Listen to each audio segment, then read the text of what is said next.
Hey guys, how's it going? Welcome back to another episode. In today's episode, we're going to be talking about the most complained about things about living out here in Mexico. Now, I'm not going to say that everyone has these complaints or cries about them, but again, in my line of work, I get a lot of people reaching out to me, or, again, I read the comments, or I go through all the Facebook, pages, and this is just a laundry list of some of the major complaints that a lot of people always, talk about, which a lot of them are not necessarily true. And so we're going to be talking about, why do, so many people cry about them? And, are they really true or not? And what is the reality of what it is to live out here? One of the most talked about complaints is the fact that Mexico is too expensive. Bruh. Now, again, I've talked about this multiple times on the channel, so I'm not going to harp too much on this one. But the reality is that,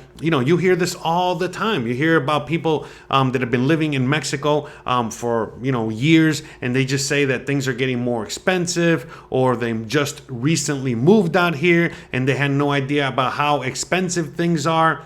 And again, if you watch my channel enough, you know that I constantly dispel these myths, and I tell you guys straight up that my own expenses are around $1,000, $1,500 a month, and that includes rent, the light bill, phone bill, internet bill, food, going out, everything you can imagine. Now, of course, I don't live a luxurious life, but I think that's where the problem starts. The fact that there's a lot of entitled expats that come out here and they want to live the best life that they've ever lived, probably a better life that they lived even back in the USA, and they want to pay nothing for it. They want to pay a very, very small amount for it. And they just don't realize that things are also expensive here. Again, luxuries are expensive out here. But if you simply just want for all your basic needs to be covered, then you really have nothing to worry about. Again, you can live out here, very, very well for around $1,000 to $1,500 a month. But if you have a lot of expenses, a lot of unnecessary expenses, and you are unwilling to live like a Mexican and perhaps even reduce your standard of living a little bit just so you can have freedom and you can have all those things that you've always wanted that you just cannot have in the USA, well, then guess what? You're probably going to end up going back home with your tail between your legs. Another complaint that, people have, when living in Mexico is the Gringo pricing. A lot of people say, oh, Jose, that's not fair. You come out there and you speak Spanish, you're married to a Mexican, so there's never a doubt that you're ever gonna have any kind of Gringo pricing. And again, that's not true. I've already talked about that multiple times. And what is Gringo pricing? Well, again, if you want to live in a touristy area, if you want to live in an area that's expensive, if you want to have, certain entitlements, certain luxuries, and so on and so forth, then yeah, you're probably going to have to pay more. In fact, if you don't even speak Spanish, you're probably going to have to pay more. Again, you just go to a local market and you are unwilling to speak any Spanish. You're dressed like a tourist, or you're dressed, again, like you have money, and you are, again, unwilling to even, assimilate a little bit within the Mexican culture, then yeah, don't worry about it. Every single vendor in the market is going to see you from a mile away, and they're going to look at you like a target, like, oh, that person probably has money because he looks like he has money. They look like they have money. They look like they can afford to, again, pay a little extra since I'm out here selling potatoes in the market. So if I charge this guy a few extra pesos for these potatoes or whatever it is I'm selling out here, well, then guess what? They're not going to notice. And you know what? It doesn't matter whether they buy my potatoes or not. That's the price that they're going to get because they're talking to me in English. They're looking down at me. And again, they're exhibiting all these, entitlements on, me, the poor vendor. So yeah, you better believe that I'm going to be charging this person some extra money. And that goes along the lines with everything else, okay? It doesn't matter whether it's a plumber, an electrician that comes into your home, or, any other service, that you want rendered to you, or whatever it is you're doing out there. Again, you got to use some common sense, which is something that a lot of people lack for whatever reason. Again, common sense ain't so common. So again, if you are not assimilating in any way, well then for sure they're going to try and get the money out of you. And again, that goes for any part of the world and even in your own country in the USA. If you act a certain way and you are a certain way, well then guess what? You're probably going to get charged more. I always like to, reference this sign that I used to see in certain businesses out there, that basically it was saying on the sign that, again, depending on your attitude will depend on how much you're going to get charged for XYZ service. So it's the same thing out here, especially again when you're living in a place where it's really, really open capitalism and people can put whatever price they want on whatever service or whatever thing that they're selling, and it really is going to depend on you and how you behave, how you look, how, again, everything about, how you present yourself. And again, even where you are, some parts of the city are going to be a lot less expensive than other places, and so on and so forth. Again, if you're living in, a gated community and, all the surrounding areas around there are probably going to be a lot more expensive than if you're living in a regular Mexican neighborhood. Another common complaint that I hear all the time is the fact that, again, Mexico is too noisy.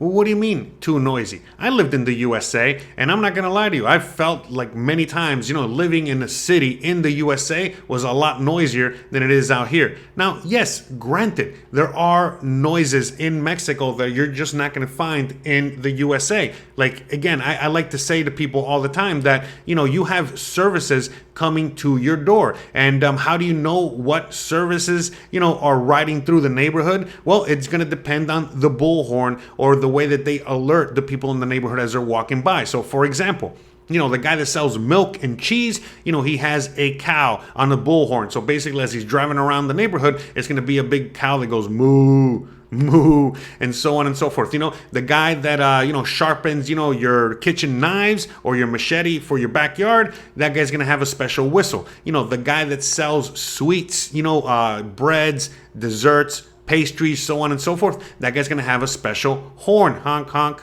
honk, honk. Again, this is just in my particular neighborhood. It's always going to be different. The guy that fills your gas tank, he's going to have a special song, basically, Zeta, Zeta, Zeta gas. Again, that's for this neighborhood. Your neighborhood in whatever part of Mexico is going to be different. And I could go on and on.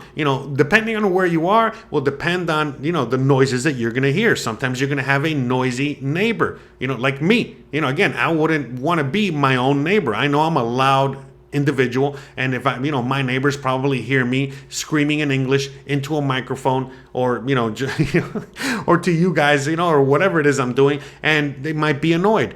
Or not. They might not hear me at all because they probably have already compensated, within their own home to make sure that they can dampen some of the noise. And again, noisy neighbors come in all shapes and sizes. There are some neighbors, where they like to have parties from time to time. Other neighbors, well, they might have a couple in there that likes to fight all the time. Or again, they might have animals. There's people that rescue animals and, well, they're barking all day, every day. And I could go on and on and on. And so a lot of times, you can't even call the cops or anything like that. There's no authority figure that's going to come and enforce any kind of noise ordinance because, first of all, the cops are very limited in their authority and what they can do. Noise ordinances, again, very rare unless you're in certain parts of the city. So how do most people just deal with these situations? Simple. They deal with it themselves. They might have to go to the neighbor and be like, hey, can you keep it down?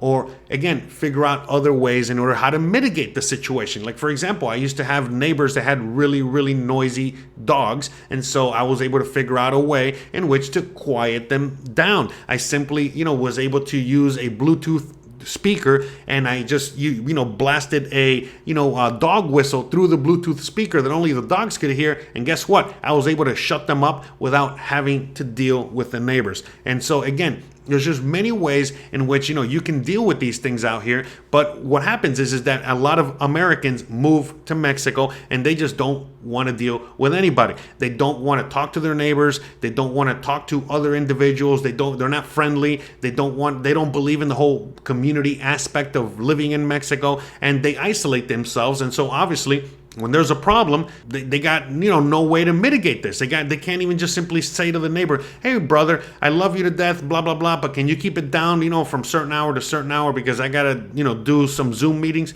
"Oh yeah, no problem, Jose, I got you." And so on and so forth. So what do? They call the cops or they call some sort of authority figure, and they just laugh in their face because that's way out of their jurisdiction. And so with that said, a typical Mexican is not going to care about your problems. So guess what? You are a entitled or a privileged gringo that's coming from the USA, the land of milk and honey, and you're coming out here to Mexico, and all of a sudden now you got problems that, again, most people in Mexico have. Everybody has problems, and so you're coming out here and you're constantly complaining, you're constantly playing your little violin, you're looking for sympathy, you're looking for all these things that, well, you're just not going to get from a typical Mexican living a hard life. And so you're coming out here from a very soft life, all the way in the USA. Again, a certain lifestyle that you're used to in the USA, and then you come out here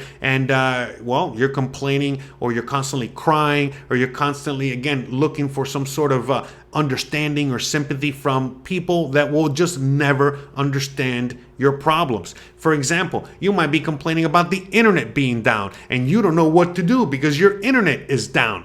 And like a typical Mexican is like, well, yeah, the internet goes down from time to time. By the way, the internet doesn't go down all the time. In fact, it just happens once in a blue moon. In fact, this reminds me of not too long ago, AT&T had a power outage, in the USA, and everybody was freaking out. They were going to the AT&T stores and they were yelling at a poor AT&T employee about the outage as if they could do something about it.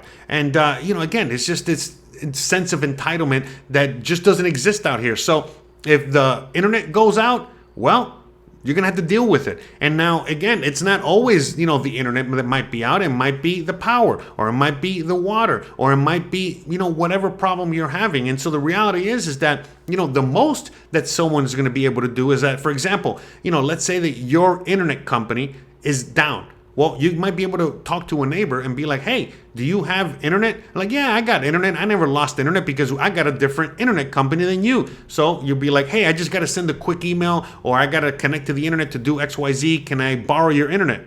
"Yeah, sure, no problem, neighbor. Come on over." And that's the thing. It's really not that big of a deal.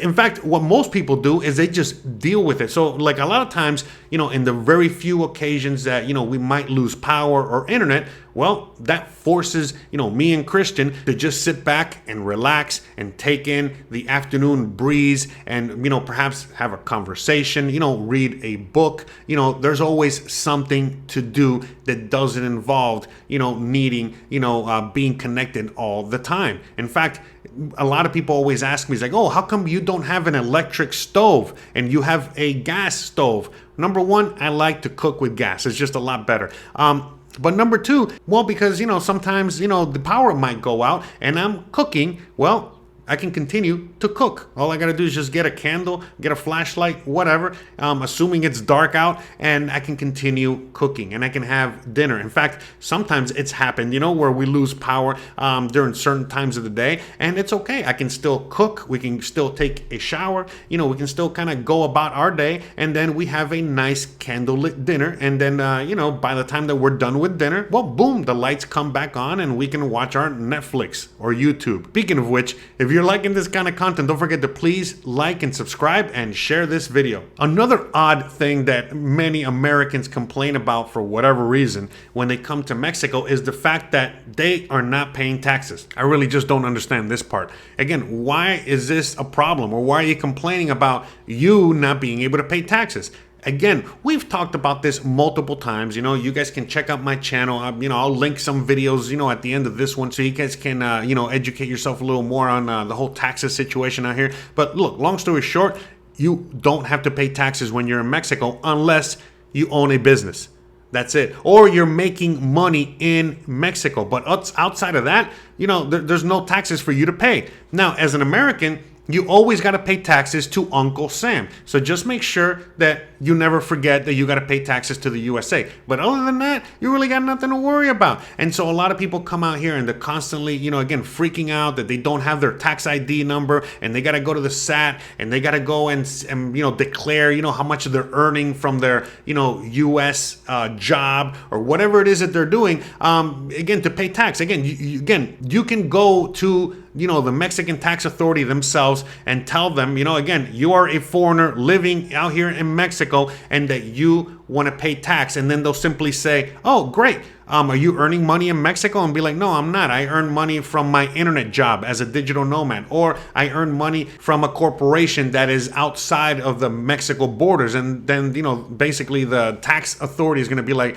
why are you here again? You have no taxes to pay. Bruh. And so again, there's taxes to be paid. You'll find this out very quickly, once you're out and about. Again, if you go to a major department store, if you go buy groceries, if you do anything out there, well, you're going to get taxed. It's called IVA. Okay. And so, IVA. And so basically it's just a flat tax, some sort of tax that it just basically on everything. You know what I mean? Again, outside of buying a house, every other, tax is basically handled right there. So you don't even have to have a tax ID number. You pay the tax right then and there. So you don't really have to worry about anything when it comes to taxes. Again, I don't know what the obsession is with, expats, foreigners, and taxes. Speaking of expats and foreigners and immigrants, again, that's also part of the entitlement. Look, the reason I say expats so much on the channel is just because, well, a lot of people that come from the US, they consider themselves expats. Why? I have no idea. Again, that's a whole story. I've even made videos on it. But the reality is that you're a foreigner. You are an immigrant. And the quicker you get that through your head,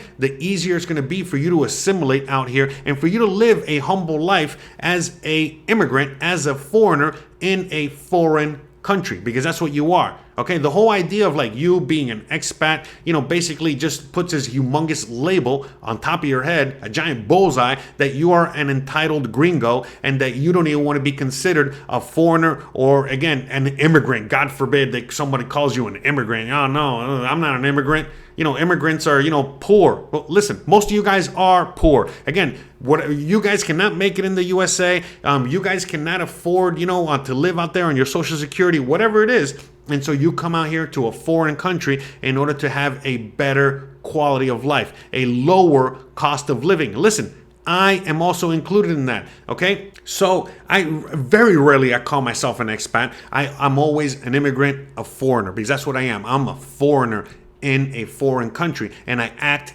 accordingly. And what do I mean by act accordingly? Again, you have to assimilate, you have to speak the language, you have to learn the customs, and so on and so forth, okay? For example, let's talk about residency for a second.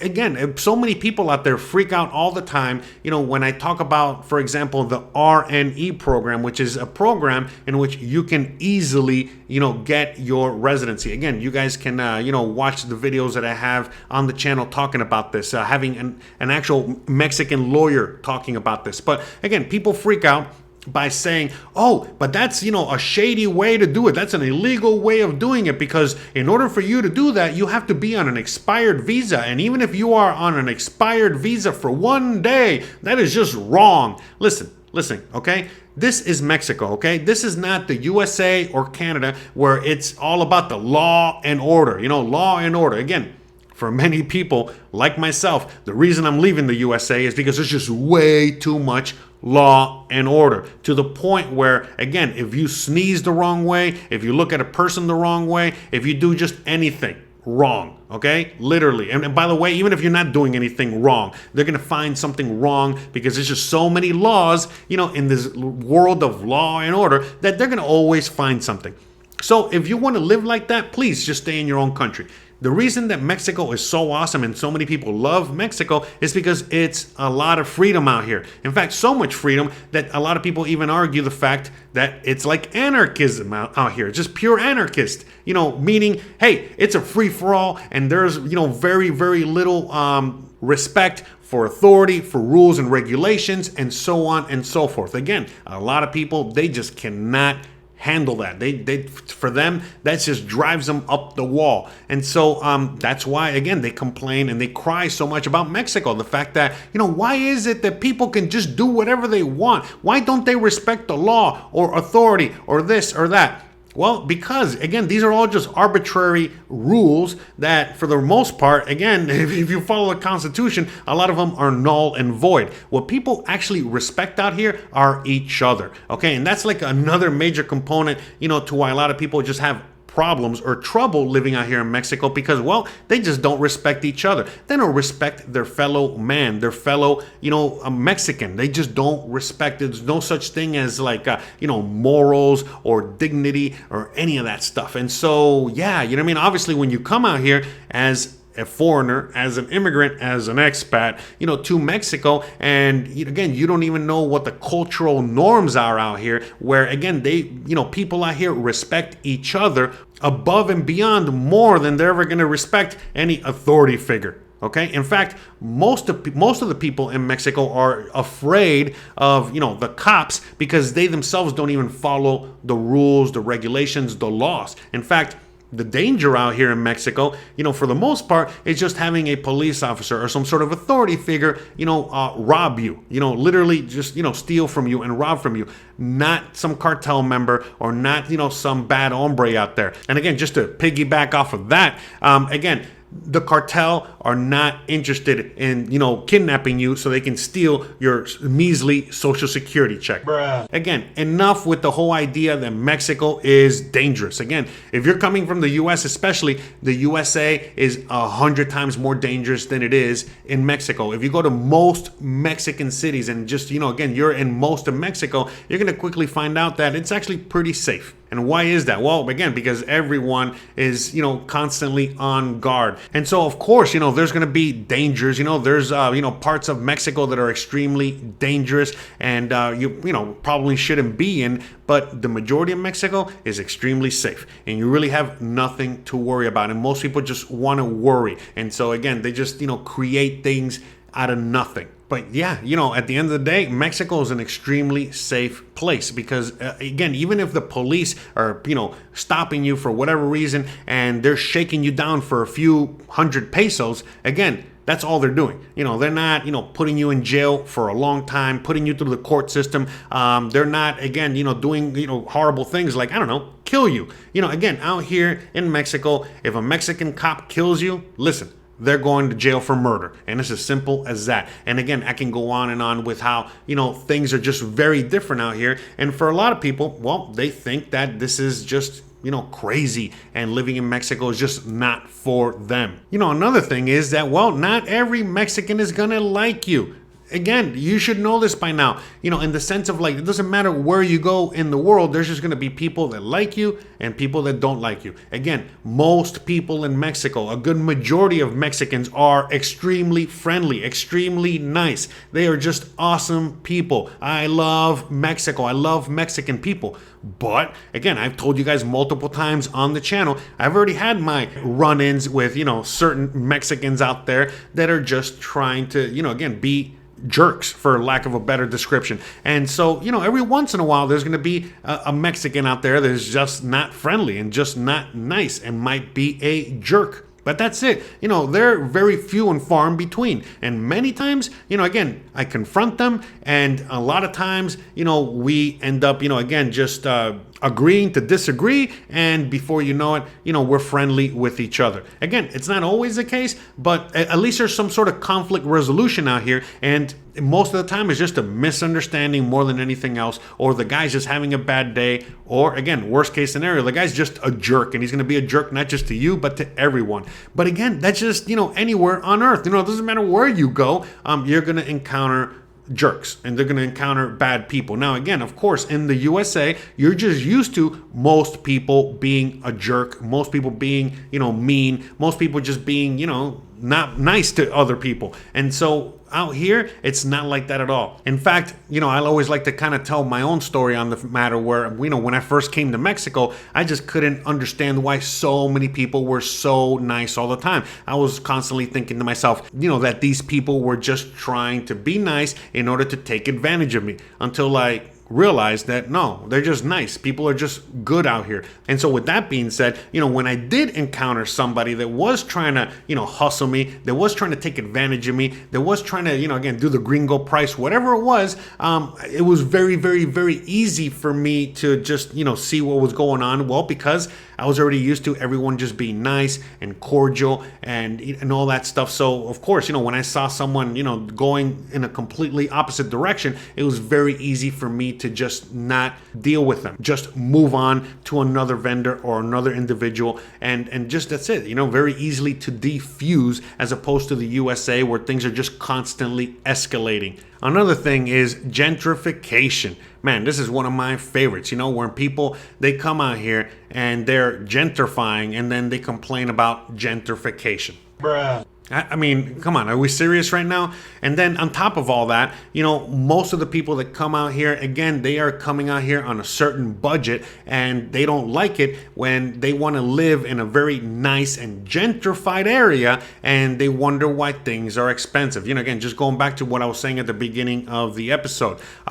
So again, they come out here and they are looked at as the gentrifiers, and then they're complaining about gentrification as they're, drinking their Starbucks, complaining about it on Facebook, on their Mac computer, and so on and so forth. Again, it's just hilarious to me. And the one thing that a lot of people just don't want to hear is the fact that, well, the majority of the gentrification is actually being done by other Mexicans, and you can see it for yourself in many of my videos or in other YouTube's videos, where you get to see again what goes on in a typical Mexican mall and in a typical Mexican park and downtown and so on and so forth, where again you look all over the place and it's just Mexicans.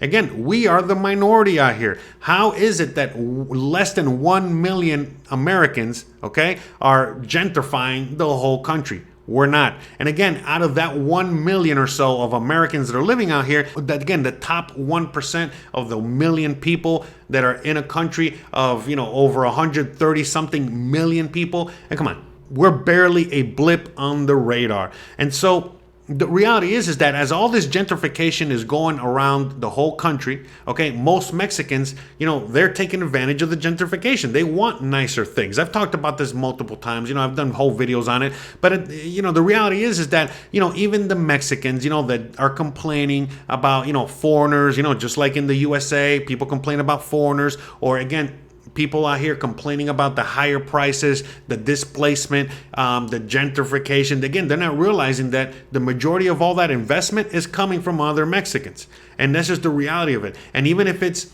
foreign entities that are coming here, it's other Mexicans that are basically the ones that are helping push this along. And, again, most Mexicans, they want nicer things. They want, very nice ice cream in their neighborhood, or a very nice, boutique, cafe or hamburger place or whatever it is. And again, it's all about capitalism and business, So if you are just selling hot dogs, for 10 times the price and they're not worth it, you're going to go out of business real quick. And so, the whole idea of gentrification and, just other Americans are the ones that are gentrifying everything and bringing all the costs up, that couldn't be any further from the truth. Now, yes, there are many cases in which, again, foreigners, expats, immigrants, whatever, they're getting taken advantage of when it comes to, again, looking for a house. I've told you guys multiple times, I pay a little over $300 for a 2-bedroom house. And a lot of people are like, Jose, but how can I get that for myself? Well, again, you gotta go out there and you gotta put in that work. And one of the things that you gotta do is that you gotta go out there and you gotta find, housing in Spanish. Go to Spanish websites, go to Spanish, housing websites, go and walk around the neighborhoods, whatever. The point I'm making is that if you are basically getting real estate from a real estate site or, again, a real estate post on Facebook, and it's all in English, and the guy that's selling you or renting you that real estate, has an American name, listen, that's a recipe for disaster. Of course you're going to get charged, 10 times the amount as I do or other individuals out there will. And so that's the last thing I'm going to say about all this is the fact that the real danger that a lot of, expats have out there, a lot of immigrants, foreigners have out there, is dealing with other, again, foreigners, expats immigrants that are coming from their own country. Because again, you come out here to Mexico, everything is new, everything is different, things are scary. You might not even know the language, the customs. You're not, you don't know any of that yet because you haven't really been here that long. Well, guess what? You're going to seek shelter in a sense of like, you're going to go and seek help from other individuals, again, other Americans, other Canadians, other people that, again, you just are going to find safety in because, well, they are your own people from your own country. So you always think to yourself, well, this person's not going to take advantage of me. I can't trust these Mexicans. They're the ones that are going to take advantage of me. And as soon as you start thinking that way, hook, line, and sinker, you're done for. Because again, the one thing that you got to worry about the most are people from your own country. And that's just a fact. This is why I myself, I don't sell nothing. All I do is just provide information, and I tell you to steer clear from other people that, again, are from your own country, speak your language, and they're trying to make things easier on you, when all you really have to do is that you got to make things easy on yourself by learning the language, learning the customs, and again, putting in a little bit of legwork and trusting the Mexicans, the ones that actually live here, and they're trying to just simply, find someone that's reliable to rent a place to. That's all they're doing. So again, just going off of that, you got to just be careful with who you deal with when you're out here. The real danger of living in Mexico are, again, other Americans, other Canadians, making sure that when you're walking, you don't trip over a crack on the floor. And again, just other things that you're never going to be thinking of. It's not, again, the cartel is going to kidnap you and steal your Social Security. So with all that being said, I really hope you guys enjoyed today's episode where I was just, again, telling you guys the top complaints, the top reasons that many expats come out here and cry about. Because the reality is that the only crying you should really be doing when you're in Mexico is tears of joy. If you're crying about any of these things on a regular basis, or even other things, again, I hear things like, oh, I can't flush my toilet paper down the toilet. There's no way I'm ever moving to Mexico. Listen, don't move to Mexico. Stay where you're at and flush all the toilet paper that you want down your own toilet. Don't come out here clogging up our toilets. All right. So with all that being said, guys, I really hope you guys enjoyed today's video. If you did enjoy today's video and you want to see more videos like this, please, I encourage you guys to go check out my website, go check out the rest of my YouTube page. Again, if you want to have a one-on-one video consultation with me and ask me anything you want, talk to me about whatever you want, whatever concerns you might have about moving to Mexico, again, check out my website and you can book a one-on-one consultation where I can help you with anything and answer whatever you want. And on top of all that, if you actually do need help, for example, you need, a lawyer, a Mexican lawyer, or you need, a Mexican, translator, or whatever, services you might need. You might just need some glasses or whatever, please go check out my website. You can find a full list of all kinds of things that will help you on your journey out here in Mexico. And so with all that being said, you already know the deal, guys. If you like this kind of content, don't forget to please like, please subscribe, please share, please hit the bell icon. But more importantly than anything else, please stay awesome. Thanks again for watching, and I'll see you guys on the next one. Bye, guys.